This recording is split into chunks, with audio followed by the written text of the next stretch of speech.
Hello everyone, welcome to the daily the Hindu vocabulary session. Start करते हैं with our first word and the word is potency. Noun है और इसका क्या मतलब होता है? The ability to exert effort for the accomplishment of a task. Okay, इसका मतलब है शक्ति या फिर आपका प्रभाव। एनर्जी, फायर पावर इसके सिनोनिम से डिसेबिलिटी और इनएबिलिटी इसका अपोजिट हो गया। एग्जांपल देख लेते हैं।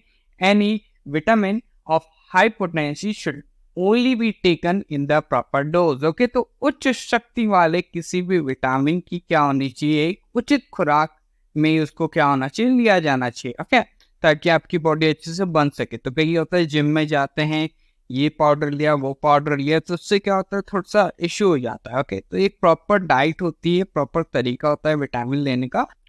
आगे बढ़ने से पहले मेरा सभी से रिक्वेस्ट है, चैनल को सब्सक्राइब कर लें और बेल आइकन को जरूर प्रेस कर लें।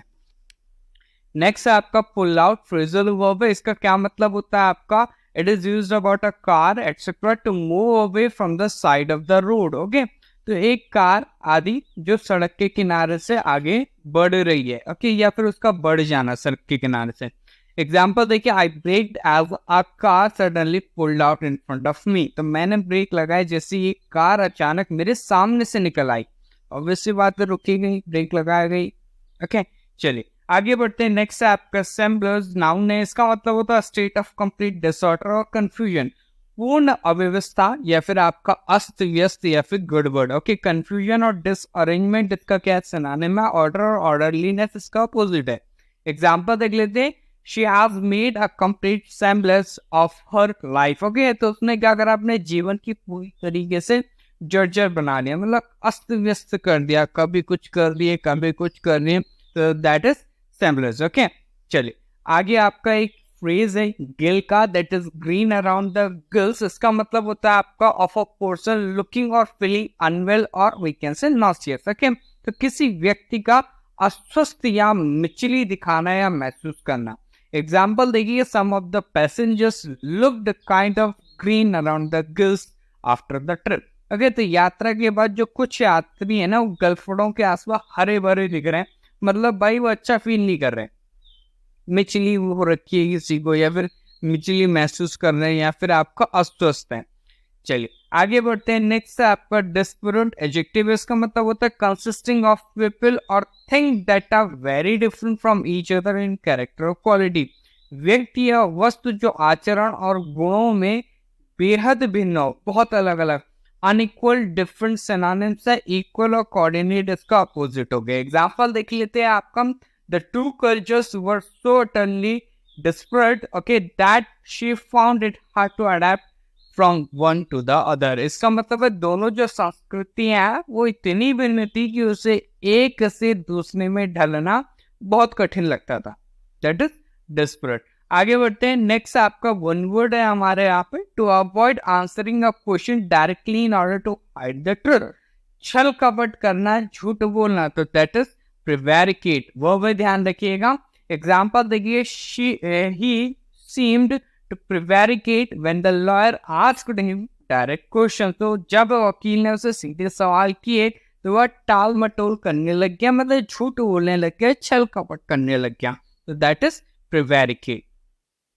आगे बढ़ते हैं। नेक्स्ट है आपका डिफेक्शन। नाउन है, इसका मतलब होता है विदड्रॉइंग सपोर्ट और हेल्प डिस्पाइट एलिजियंस और वी कैन से रिस्पॉन्सिबिलिटी, दल बदल करना।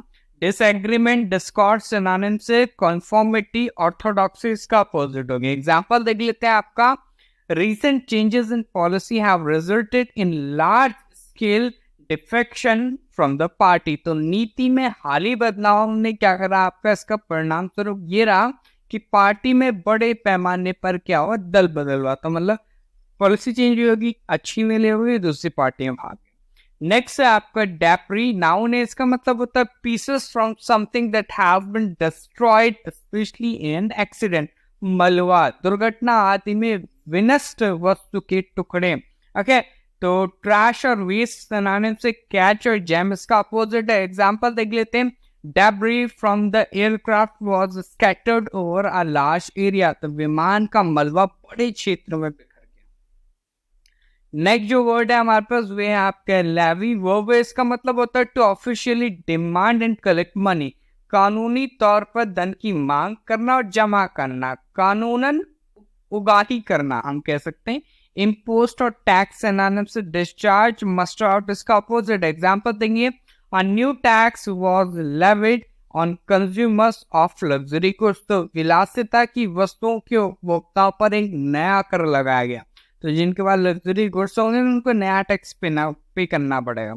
नेक्स्ट है आपका डिट्रैक्ट वर्ब, इसका मतलब होता है to diminish the importance, value और effectiveness of something, often used with from. Okay, मतलब इसको बेसिकली हम फ्रॉम के साथ यूज कर सकते हैं।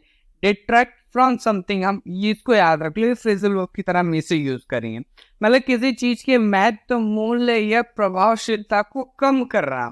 कॉल ऑफ और डाइवर्ट सिनोनिम से कंसंट्रेट और फोकस का अपोजिट। एग्जांपल देंगे, small errors that do not seriously detract from the book. Okay, छोटी छोटी त्रुटियां जो पुस्तक से गंभीरता से विचलित नहीं होती। मतलब छोटी छोटी गलतियां होंगी तो ऑब्वियसली बात है वो क्या करेंगे, आपकी इमेज डाउन कर लेंगे, लेकिन ऐसा नहीं कि स्मॉल एरर्स हैं वो डिट्रैक्ट नहीं कर रही। ओके, सीरियसली मतलब कोई इंपॉर्टेंस को नहीं घटा रही पुस्तक की। तो ये तो था आज का वोकैबुलरी सेशन। आई होप आप सभी ने एंजॉय करा होगा। सेशन को लाइक करें, शेयर करें, चैनल को सब्सक्राइब करें। मिलते हैं in the next section. Till then, जय हिंद, जय भारत।